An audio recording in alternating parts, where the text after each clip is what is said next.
straddle the fence. Either you want me to tell you, now I ain't signing an extension, you better get something for me, or you don't get upset when I pack up and leave and don't say anything. Because I'm doing you a favor so you can get something in return. So I don't see that as a trade demand. A trade demand is what Paul George did. And he's getting no smoke for that. But let me get back to this baseball. I got my girl low-key submissive. Queen of the 3-2-1. 3-2-1. Okay, Los Angeles, South Central in the building. 310 in the building, Harlem City. I got my girl Denise Milk and Cookies in the building. Out of the great state of Alabama, Selma that is. So, I mean, you can respond, Big Illinois. I'll go back and forth with you, but I don't think that's a trade demand when you are just letting them know, I'm not staying. Get what you can. Otherwise, it's the 313. Shout out to number one Chief Rock. He must have been a low-key bill collector or something.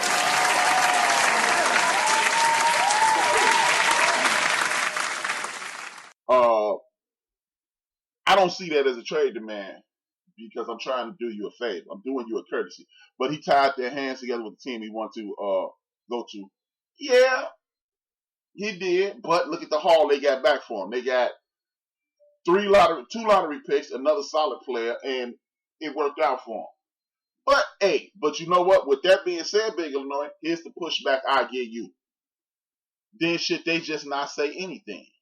Because if it's on me, I'm not saying anything to any team. I will cut off communications with all mainstream media outlets outside of the Intervention Podcast hosted by HRap. And I wouldn't tell them anything because if you, as the MC from Watts once said, you damned if you don't, screwed if you do. Big ups to Cam from South Central. So I let them hang in, I let them twist in the wind because, hey, when the rubber meets the road, you screwed anyway. 3-2-3. All right, that's what's up.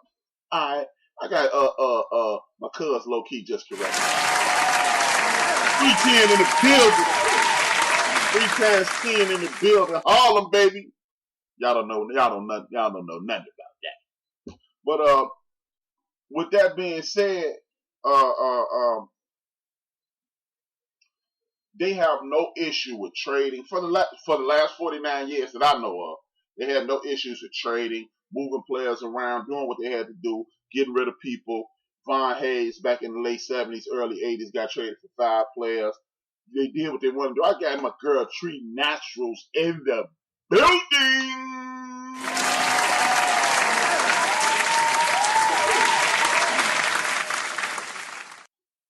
Please go to Facebook and find Trade Naturals. Trade, T-R-E' Naturals, Naturals. Hair care products, skin products, bath and body bombs. Smell good, look good, feel good. Trade.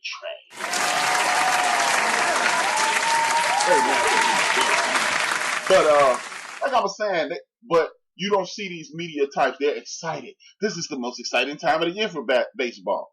But when even my man right here in the building, Big Illinois, he feels it was a trade demand. I disagree, but that's the purpose of the podcast. So you and I can have a conversation and hopefully we can come to a reasonable resolution to the situation. But I just think it's some nonsense. I really think it's some nonsense because players get moved all the time.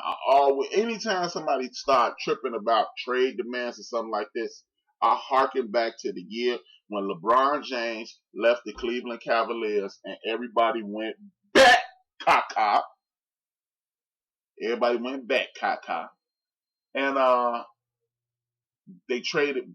The Clippers talked Baron Davis into leaving the Golden State Warriors. He down there with the Clippers, stinking up. They were stinking up the joint. He should have never left. They used his grandmother as a prop, saying, "Hey man, you're gonna be closer to your grandmother here in LA." They tugged at his heartstrings, got him there. And in the middle of the season, when the season was, Elton Brand blew out his Achilles. A couple other players got hurt. They traded my man B Diddy to the Cleveland Cavaliers. And he said he found out he got traded by someone getting on the team plane, tapping him on his shoulder and saying, "No, you're not going with us today." So when these guys complain that players need to honor their contracts, it's almost laughable. If a player say he ain't gonna stay, the onus is on the GM exactly at that point. Thank you. I agree with B Hill. I totally agree. I got a question for B Hill and Big Illinois. Anybody who want to respond? Should players announce if they're going to assign or not? Should players, second question, should players in any sport, in any arena, have any loyalty to any team? And that's a real question. Should you even consider having loyalty to these teams? Because at this point, I think hell no. I think hell no. You shouldn't have anything that resembles loyalty to any team. And later on in the program, I'm going to get to why. Because, look, it's at the end of the day, until people who work every day and listen to shows like this and watch a whole lot of football, hoes ain't loyal. So, no. Shout out to Big Illinois. He a fool. Big up. The people who work every day realize that you really, you know what? And I ain't saying because he in the chat room, he my co-host.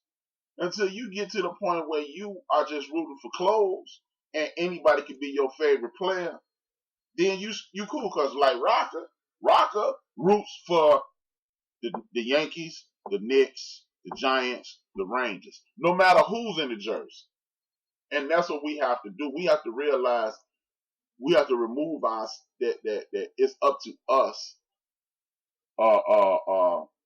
to remove the emotion from it because that's their personal life. But don't act like you don't demand a trade. But if you saying that you just not gonna re-sign, that's not a trade demand.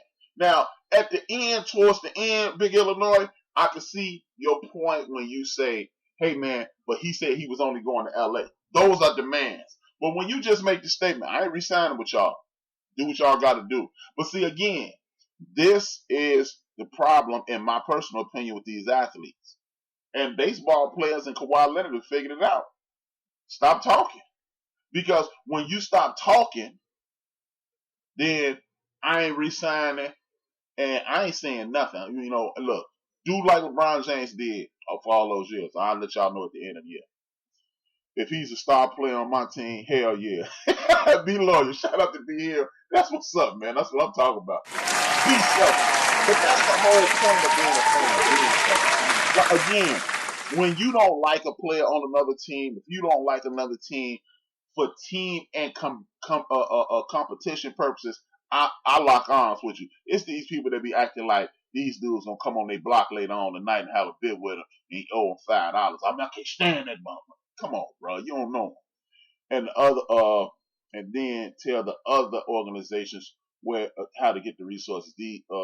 Them cats from the Lakers are overrated as hell. Shout out to, I totally agree. He talked, my man Big Illinois said the cats from the Lakers are totally overrated. Lonzo Ball, Ingram, and Hart. I don't know if they totally overrated, but I do believe they're overrated. I don't respect 99.9% of these young basketball players, at least, because these young basketball players don't have any skill anymore. They're just running up and down the court, doing tricks, dunking, and shooting threes. That's not basketball. That's Xbox.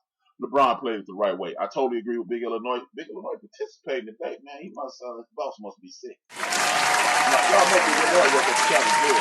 There's people running around the jail right now in Chicago, running wild like a child in the Walker, man. So if somebody break out in Chicago, y'all see it on the news because Big Illinois was listed to the show. Big ups to the prisoners at Cook County Jail that Big Illinois is supposed to be watching. And I'm lying. It just sounds good when I say it on the show. But yeah. I just, when I'm looking at this thing, and it just lets you know it's a double standard. We're consistently being programmed by this damn idiot bot. I'm about to get popped. Big Illinois will be fired. He will be I'm gonna start him off like Chief Rocker's son. He'll be an intern and then he'll work his way up. He might get his old job. You know, for those that don't know, Big Illinois actually used to be the co-host on the show. I had to fire him, and that's when he got the job with the City House. Cook County Jail.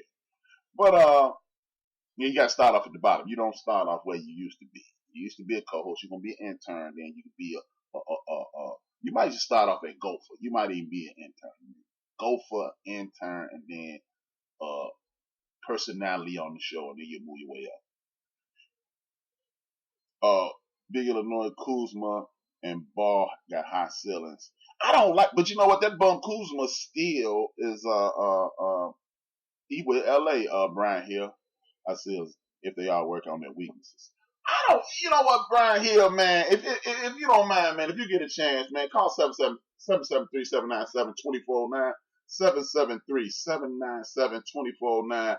I need somebody to let me know what the hell y'all see in this Kyle Kuzma dude, because dude is overrated. If you ask your boy HRap, man, I don't see what the big to do is about this dude. The dude is decent, but I don't see nobody talking about, man, we got to get Tobias Harris, because that's who Tobias Harris is. Kyle Kuzma, just a little younger. Cubs trade for Hal Baines. Don't expect any big moves. Ingram and Ball. Okay. About to say, man, I don't see this. Everybody just talking about, not you, B Hill, but everybody be talking about how good Kuzma is. I just don't see it. It's 1,000,001 Kuzmas throughout the NBA, and I don't see it. But maybe, I do like Ball and Ingram if they do work on their weaknesses. Ingram needs to do about 85, 95, 100 push-ups, because that dude look weak as a wet piece of paper. But that's neither here nor there. They down there, they gonna stick up the joint. But back to this thing, man, with the baseball. I love baseball. I'm an advocate for baseball, and I know people all baseball too slow. Like I said, I gave a piece of this last week, and I got sidetracked. But what I believe is the problem is this, and I was watching television and I saw it. Everybody talks about the baseball season is too long. I think it's because we've been programmed to start looking for the next season. This season hasn't even started. I saw on ESPN the other day. What do you think the next moves are going to be about the free agents next year? See, you can't do that with baseball, because baseball is an ongoing process. They talk about shortening the basketball season. But the fools at these big networks don't realize, if you always talking about next season, how can you get me to watch this season? Because it's a foregone conclusion what's going to happen next year. You need to be consistently talking about everything that's happening with the teams now, and that's how you get people fully engaged. At this point, baseball, it maybe has always been a regional sport, but baseball needs to stop with the analytics for one. Go back to fundamentally sound baseball, moving the ball, bunting, base stealing, and you will keep your audience engaged. Two, let personality shine. I'm almost tempted, and I'm trying to fight this, because I usually go here and I'm trying to get off this kick a little bit. I'm only going to get off about 10% of this kick, but I'm trying to knock it down. I talk about race and culture about 60% on my show. I'm at 70%. I'm trying to get it down to 60%. At this point, I'm at about 81. But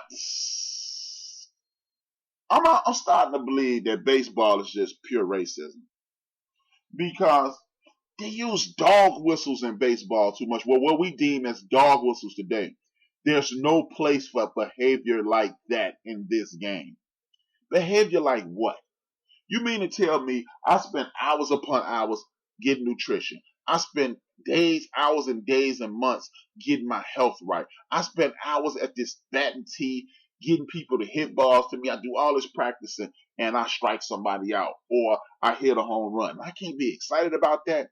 I play a game that is predicated on failure, and you don't want to be excited about that. Now, I do understand that there are a boatload of white folks playing baseball, but something I rarely see? Fans complaining about celebrations. In any sport, when you hang on the rim too long, fans go crazy. When you block a shot, they go crazy. When you score a touchdown and dance, the fans go crazy. When you sack a quarterback and dance, the fans go crazy. There are very few people who live by these unwritten rules in sports. So who the hell is pushing this, man? you know, oh, there's no place to celebrate our